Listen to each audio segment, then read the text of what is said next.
Hello everyone. Today we will continue with chapter number 5, Parties and Party Systems in India. According to the revised syllabus, this is chapter number 4. As you know all that chapter number 2, era of one party dominance is added in this unit. So according to the revised syllabus, this is chapter number 4. Okay. This is second video lecture of this chapter. In the previous part, we have discussed some newly added topic like biparty system, multi-party system, coalition government, ये सब discuss किया था. And in this video lecture we are going to discuss that part from chapter number 2, era of one party dominance, that is added in this unit. Okay, so let's begin that part. Page number 30. Congress dominance in the first 3 general election. पहले 3 general election में कांग्रेस के dominance के बारे में हम पढ़ेंगे. First जो हमारे जनरल इलेक्शन हुए थे 1952 के अंदर हुए थे, और ये जो रिज़ल्ट आया था इन इलेक्शन का, इसने किसी को सरप्राइज़ नहीं किया, क्योंकि सबको पहले से ही पता था कि कांग्रेस ही जीतने वाली है. सबको यही उम्मीद थी कि जो इलेक्शन होंगे उसमें कांग्रेस पार्टी ही जीतेगी, राइट. क्योंकि कांग्रेस पार्टी ने inherited the legacy of national movement. जो हमारी नेशनल मूवमेंट हुई थी उसमें कांग्रेस पार्टी ने काफ़ी बढ़ चढ़ के पार्टिसिपेट किया था. As we know all that this is was the lone party जो उस टाइम पे थी, सबसे पहले फॉर्म हुई थी इन 1985 नेशनल कांग्रेस पार्टी की फॉर्मेशन हुई थी by A O. Hume, and it was the only party then to have an organisation spread all over the country. एक अकेली यही ऐसी पार्टी थी जिसकी ऑर्गेनाइजेशन पूरे के पूरे देश में फैली हुई थी. ठीक है, तो फाइनली जो थे Jawaharlal Nehru first prime minister बन गए फर्स्ट जनरल इलेक्शन के बाद. And he had the Congress campaign and toward किया, उन्होंने कैंपेन किए कांग्रेस पार्टी के लिए थ्रू द पूरी की पूरी कंट्री के अंदर. When the final results were declared, the extent of the victory of the Congress did surprise many, and the party won 364 seat of the 489. देखिए जो टोटल सीट जीतनी थी वो 489 जीतनी थी.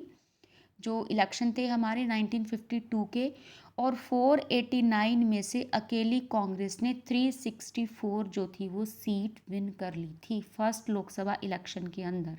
और इस तरीके से अपनी जितनी भी अपोजिशन वाली पार्टी थी उनके लिए तो कोई चांस ही नहीं छोड़ा था, थोड़ी बहुत उम्मीद भी नहीं छोड़ी थी. Okay, so communist party of India that come next in terms of seat वोन ओनली 16 सीट. अभी मैं आपको मैप के थ्रू भी ये बताऊंगी. जो हमारी सीपीआई हमने पढ़ा था, सीपीआई का बाद में जो था वो स्प्लिट हो गया था, सीपीआईएम भी बन गई थी साथ में. जो चाइनीज़ वॉर हुआ था हमारे इंडिया चाइना वॉर के बाद, तो कम्युनिस्ट पार्टी थी जो नेक्स्ट नंबर पे थी. ओके, पॉलिटिकल पार्टी, और उसने जीती थी 16 सीट. तो आप देख सकते हो कहाँ पे 16 सीट जो सेकंड नंबर पे पार्टी है, और कहाँ पे 364 सीट. तो बहुत ज़्यादा डिफरेंस आपको लगेगा. देखिए अभी मैं मैप के थ्रू आपको बताती हूँ. यहाँ पे देखिए, यहाँ आप देख रहे हो जो सबसे ऊपर ये जो आपको नज़र आ रही है ना, ये रेड लाइन इतनी लंबी, ये कांग्रेस पार्टी की है, ये भी कांग्रेस की है, ये भी कांग्रेस की है. फाइन, तो ये है हमारे फर्स्ट वाले इलेक्शन थे 1952 में. सेकंड इलेक्शन जो थे वो हमारे थे 1957, and third election general election जो थे वो थे 1962 में. ओके, तो अब 1952 की पहले हम बात करेंगे.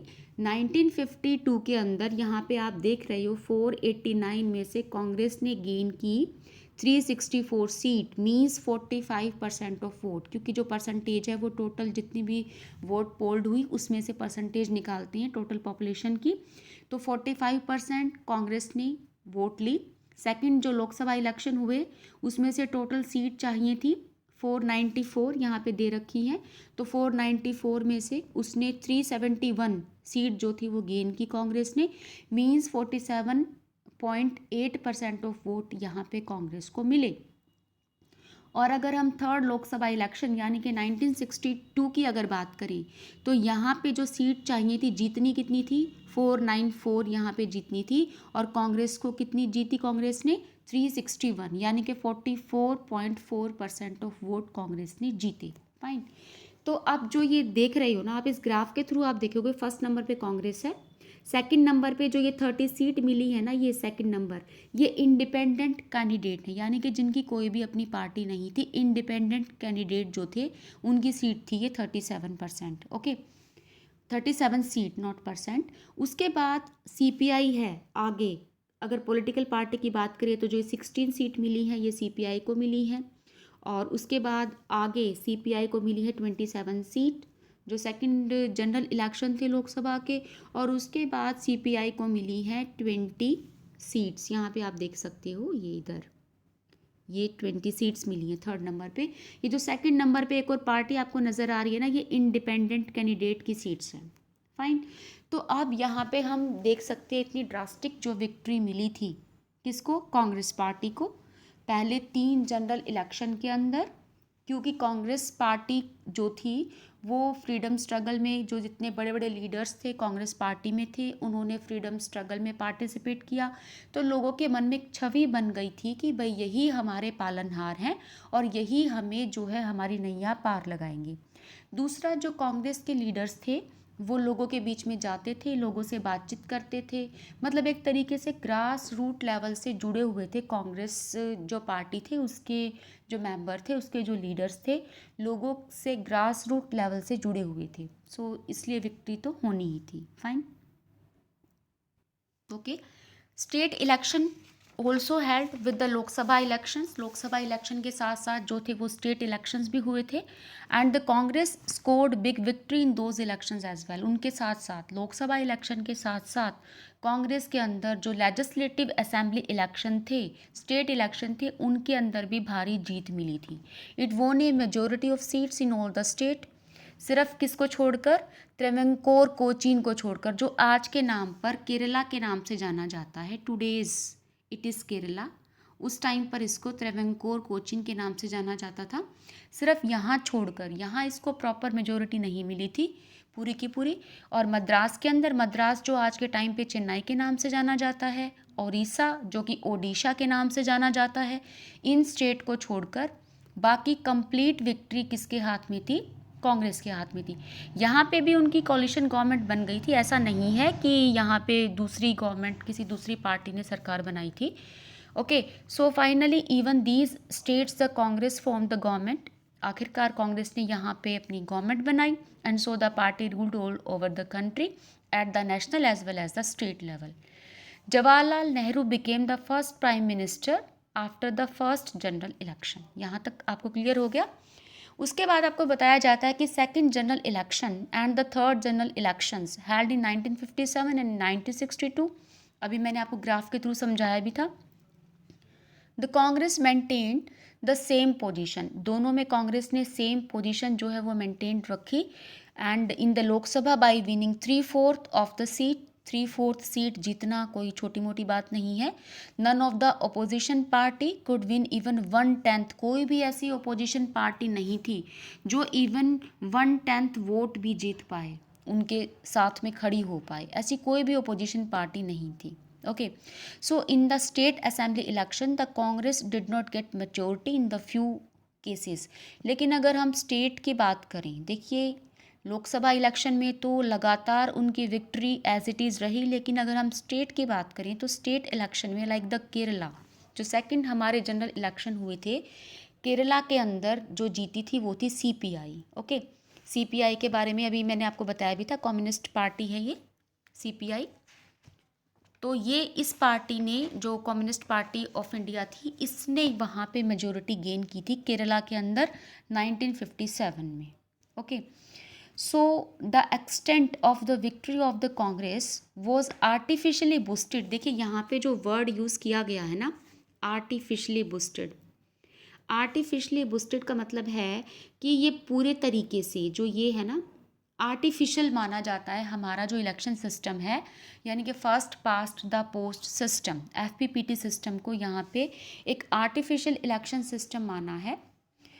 कांग्रेस वोन 3 आउट ऑफ एवरी 4 स्टेट। जो कांग्रेस है वो जीत रही थी राइट। हर 4 में से 3 स्टेट में वो जीत रही थी, but it did not get even half of the vote. लेकिन अगर हम वोट की बात करें, अभी हमने पीछे मैप में ग्राफ के थ्रू देखा था, कहीं पे 45% वोट उसने जीते हैं, किसी में 44 पॉइंट समथिंग जीते हैं, किसी में 48 पॉइंट समथिंग जीते हैं, यानी कि 50% तो कहीं पे भी नहीं थे ना। तो यहाँ पे जो कांग्रेस जो थी वो obtained 45% of the total vote, but it manage to win 74% of seats, लेकिन सीट उसको मिल गई 74%। Okay. And the socialist party, अगर हम सोशलिस्ट पार्टी की बात करें तो second largest party in terms of vote में, अगर वोट का अगर हम वो देखेंगे मेजोरिटी ऑफ वोट, तो सेकंड लार्जेस्ट पार्टी थी ये सोशलिस्ट जो पार्टी थी, है ना। Secured more then 10% of vote all over the country, लेकिन इसको सीट मिली थी सिर्फ 3%। तो ये कैसे हुआ? देखिए, क्लास 11th में आपने पढ़ा था first past the post system. Okay, अपना जो FPPT सिस्टम आपने डिस्कस किया था, आपको याद होगा। First past the post system में क्या होता है, फॉर एग्जांपल मैं आपको थोड़ा सा समझा देती हूँ। एक पार्टी को मिले हैं 300 वोट, फॉर एग्जांपल हमें 1000 वोट चाहिए। 1000 वोट के लिए एक पार्टी को मिले हैं 300, दूसरी को मिले हैं 200, फिर 200, फिर 200, फिर 100, 1000 हो गए। तो इनमें से कौन सी वाली पार्टी जीतेगी? 300 वाली, 200 वाली, 100 वाली? इसमें से 300 वाली। सिंपल सी बात है, यानी कि जिसको सबसे ज़्यादा वोट मिली है वो पार्टी जीत जाएगी। यानी कि 1000 में से 30% वाला जीत गया। जिसको 300 वोट मिले वो जीत गया, लेकिन जिसको 200 मिल रहे हैं, 100 मिल रहे हैं, वो हार गया। लेकिन अगर मेजोरिटी ऑफ वोट देखी जाए तो उसके पास तो सिर्फ 30% वोट आए। ठीक है ना, यही हुआ था कांग्रेस के साथ। तो 30% यानी कि 100 में से 30 मार्क्स लाने वाला जो है वो जीत रहा है। तो बाकी जितने 70% ऑफ वोट्स हैं वो तो हमारे वेस्ट हो गए ना। तो इस सिस्टम में क्या था, मैक्सिमम ऑफ वोट आती हैं। FPPT सिस्टम में मैक्सिमम ऑफ वोट, यानी कि जो जीता वही आगे। ठीक है ना, मैक्सिमम ऑफ वोट जिस भी पार्टी के पास आएगी वो जीत जाएगा, चाहे उसके पास मतलब कितनी भी मैक्सिमम आए। और मेजोरिटी ऑफ वोट वाला जो है वो नहीं जीतेगा। यहाँ पे मेजोरिटी ऑफ वोट नहीं आती, मैक्सिमम वोट काउंट की जाती हैं कि मैक्सिमम वोट किसके पास आई। ठीक है ना, क्लास 11th में आपने अच्छे से डिस्कस भी किया है, इसको पढ़ा है अच्छे से। आपको रिकॉल कराने के लिए मैंने दोबारा से ये बताया था। तो इसलिए इसको कहा गया है आर्टिफिशियली बूस्टेड सिस्टम, कि इस सिस्टम ने हमारी कांग्रेस को बूस्ट कर दिया। यानी कि उसने इतनी तो वोट ले ली, मेजोरिटी ऑफ वोट नहीं ली, मैक्सिमम वोट ले ली, साथ के साथ उसको सीट मिल गई। अब किसी पर्टिकुलर एरिया में 70% वोट तो वेस्ट हो गई ना, यानी कि 70% वोट जो थी वो दूसरी पार्टीज को चली गई, और कांग्रेस को आई 30% वोट, और 30% वाला जीत गया। यानी कि वहाँ पे 70% लोग ऐसे थे जो कांग्रेस को नहीं लाना चाहते थे, क्योंकि वहाँ पे क्या थी, वोट जो थी वो डिवाइडेड थी in other rival parties. Fine. So this is the first past the post system. अब यहाँ पे हमने यही देखा है, ये सब चीज़ें देखी हैं यहाँ पे। ओके। तो जो ये सिस्टम है ना, इस system of election that has been adopted in our country, यही सिस्टम, लोकसभा इलेक्शन जो होते हैं, लेजिस्लेटिव असेंबली इलेक्शन होते हैं, इसी सिस्टम से होते हैं। The party that get more vote, वो पार्टी जो ज़्यादा वोट लेगी, then other tend to get much more than its proportional share. So that is exactly what worked in favour of the Congress. यही वो चीज़ थी एग्जैक्टली जिसने जो था कांग्रेस के फेवर में जो था वो वर्क किया, वही चीज़ थी। Okay. So now what happen if we add up the votes of the all non Congress candidate. जो नॉन कांग्रेस कैंडिडेट हैं, लाइक हमने अभी एग्जांपल के थ्रू पढ़ा था कि 200 200 100, अगर हम इनको सबको एडिड कर देंगे तो ऑब्वियसली कांग्रेस हार जाएगी। लेकिन ऐसा हुआ नहीं। The non Congress vote were divided between different tribal parties and candidate, so the Congress was still way ahead of the opposition and manage to win. Clear.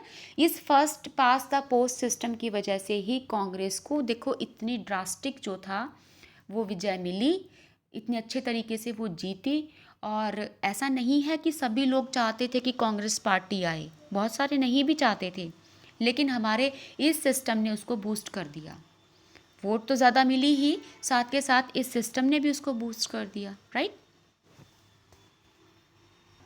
Okay, now we will discuss communist victory in Kerala. Kerala के अंदर जो communist party थी CPI कैसे जीती थी। जो second हमारे general election थे 1957 में हुए थे, वहाँ पे कैसे जो थी वो सीपीआई को जीत मिली थी। Okay, so as early as in 1957 the Congress party had the bitter test of defeat in Kerala. Obviously भाई इतनी ज़बरदस्त विक्ट्री उसको मिल रही है, जो लेजिस्लेटिव इलेक्शन थे उनके अंदर भी, जो लोकसभा के इलेक्शन थे उसके अंदर भी, तो ये पहली बार उसने ये जो हार का टेस्ट है ना, हार को टेस्ट किया था, फर्स्ट टाइम ये बीटर टेस्ट था कांग्रेस के लिए। In the assembly election held in March 1957 the communist party won the largest number of seat in Kerala legislature. सबसे ज़्यादा सीट मिली थी अकेले केरला के अंदर। अभी आप अपनी बुक में पेज नंबर 31 पे जो मैप हमने अभी डिस्कस किया था वहाँ पे आप देखोगे तो आपको पता चलेगा कि बिल्कुल रेड कलर में है केरला, यानी कि जहाँ पे येलो कलर है पूरे के अंदर कांग्रेस है, लेकिन सिर्फ अकेले केरला को छोड़कर वहाँ पे सीपीआई जीत गई थी 1957 के अंदर, और जम्मू कश्मीर को छोड़कर। ओके, तो अब यहाँ पे क्या हुआ था, कम्युनिस्ट पार्टी ने जो लार्जेस्ट नंबर ऑफ सीट जीती थी केरला के अंदर, द पार्टी वॉन 60 सीट उसने जीती थी out of 126 seat. Legislative assembly के जो इलेक्शन थे 126 सीट में से अकेले 60 सीट जो थी वो सीपीआई ने जीत ली, और साथ के साथ इसको सपोर्ट मिल गया था 5 इंडिपेंडेंट कैंडिडेट। जो इंडिपेंडेंट कैंडिडेट जीते थे, जो किसी भी पार्टी के साथ नहीं थे, उन्होंने भी सीपीआई को ही सपोर्ट किया। एंड इस तरीके से सीपीआई ने कॉलिशन गवर्नमेंट अपनी बना ली, और जो गवर्नर थे उन्होंने उनको इनवाइट कर दिया। गवर्नर ने इनवाइट किया ईएमएस नंबूदरीपद, ये वहाँ के चीफ मिनिस्टर बने थे केरला के उस टाइम पर 1957 के अंदर। जो लीडर थे कम्युनिस्ट पार्टी के लीडर थे, और ये सिर्फ मतलब इतना ही नहीं था कि भारत के लिए एक बहुत सरप्राइज़ जो थी ये जीत थी, पूरे वर्ल्ड ने इसको सरप्राइज़ कर दिया था, क्योंकि वर्ल्ड में कहीं भी इससे पहले ऐसा नहीं हुआ था कि कोई भी कम्युनिस्ट पार्टी, बच्चों कम्युनिस्ट पार्टी जो जीत के आए डेमोक्रेटिक इलेक्शन से। क्योंकि कम्युनिस्ट पार्टी तो जहाँ कहीं भी है, जैसे कि चाइना के अंदर है, क्यूबा में है, सीरिया में है, जहाँ कहीं पर भी कम्युनिस्ट पार्टी है वो एक वन पार्टी सिस्टम है, सिंगल पार्टी सिस्टम है वहाँ पे। तो जो उन्होंने अपना डोमिनेंस कर रखा है, या फिर हमारा मिलिट्री डिक्टेटरशिप है। तो एक डेमोक्रेटिक इलेक्शन के थ्रू कम्युनिस्ट पार्टी का आना, यानी कि लोग चाहते थे, लोगों ने जिताया कम्युनिस्ट पार्टी को, क्योंकि कम्युनिज्म की थ्योरी है, यानी कि state will control all the things all the resources, simple सी थ्योरी है जो कि यूएसएसआर में थी कम्युनिस्ट पार्टी कम्युनिज्म थ्योरी। तो उस चीज़ को भारत में लोगों ने पसंद किया और सीपीआई को जिता दिया केरला के अंदर। तो इस चीज़ ने भी पूरे वर्ल्ड के अंदर काफ़ी धूम मचाई थी कि भारत में ऐसा हुआ है कि कम्युनिस्ट पार्टी को डेमोक्रेटिकली इलेक्शन के थ्रू पावर में जो है वो कम्युनिस्ट पार्टी आई है। तो कांग्रेस के लिए तो ये बहुत बड़ा झटका था। तो losing the power of the state the Congress party begin a liberalisation struggle, एक लिबरेशन स्ट्रगल शुरू कर दिया कांग्रेस ने। लिबरेशन स्ट्रगल क्या था कि मतलब उसने ये कहना शुरू कर दिया, सीपीआई के अगेंस्ट में शुरू कर दिया, इस गवर्नमेंट के अगेंस्ट में, कि ये कहना शुरू किया कि जो सीपीआई जो पावर में आई है ना, अब वो बड़े रेडिकल चेंज लेकर आएगी, बड़े ना प्रोग्रेसिव पॉलिसीज़ बनाएगी, यानी कि डेवलपमेंट काफ़ी लेके आएगी, नो डाउट यहाँ पे, लेकिन डेवलपमेंट लाने के लिए करप्शन बहुत ज़्यादा करेगी। आपके सारे take all the rights of the people, आपके सारे अधिकार आपसे छिन जाएंगे, मतलब ये सब चीज़ें उन्होंने उनके अपोजिशन में बोलनी शुरू कर दी उस टाइम पे। ओके, तो communist claim that the agitation was led by vested interest the religious organisation in 1959, और 1959 के अंदर कांग्रेस गवर्नमेंट जो थी उसने क्या कर दिया, डिसमिस कर दिया कम्युनिस्ट पार्टी को केरला के अंदर अंडर द आर्टिकल 365। 365 जो है एक एमरजेंसी आर्टिकल होता है। 356 के अंदर स्टेट एमरजेंसी पावर लगा सकता है प्रेसिडेंट, और 352 के अंदर नेशनल एमरजेंसी लगती है। ओके, एंड 360 के अंदर फाइनेंशियल एमरजेंसी लगती है। तो यहाँ पर कहा गया कि फर्स्ट टाइम जो है ये एमरजेंसी की पावर को मिसयूज़ किया गया है और डिसमिस कर दिया गया इसको 1959 में बाय यूजिंग आर्टिकल 356 आर्टिकल यानी कि स्टेट इमरजेंसी में ये भी आपने क्लास 11th में पढ़ा था कि गवर्नर को अगर लगे कि जो यहाँ की गवर्नमेंट मशीनरी है वो ठीक तरीके से वर्क नहीं कर रही, तो गवर्नर प्रेसिडेंट को बोल सकता है, या फिर प्रेसिडेंट को अगर खुद लगे, सेंट्रल गवर्नमेंट को अगर खुद लगे कि यहाँ पर जो है अच्छे से गवर्नमेंट मशीनरी नहीं चल रही, तो इस सिचुएशन के अंदर इमरजेंसी लगा दी जाती है और पूरी तरीके से प्रेसिडेंशियल रूल आ जाता है जब तक अगले इलेक्शन होते हैं। तो यहाँ पे यही क्लेम किया गया कि कांग्रेस पार्टी ने मतलब मिसयूज़ किया अपनी इस इमरजेंसी की पावर को, और यहाँ पे इस गवर्नमेंट को हटा दिया, सीपीआई को हटा दिया 1959 के अंदर, इसके ऊपर इमरजेंसी लगाकर अंडर द आर्टिकल 356। पूरे के पूरे वर्ल्ड में इसको काफ़ी ज़्यादा मतलब कंट्रोवर्शियल सिचुएशन हो गई थी, काफ़ी इसका विरोध किया गया पूरे वर्ल्ड के अंदर, और इसको मतलब first constitutional emergency, misuse of the first constitutional emergency power कहा गया इस चीज़ को। Okay, so that's all for today's lecture. In the next video we will discuss the next part of this chapter. So thank you for being with me.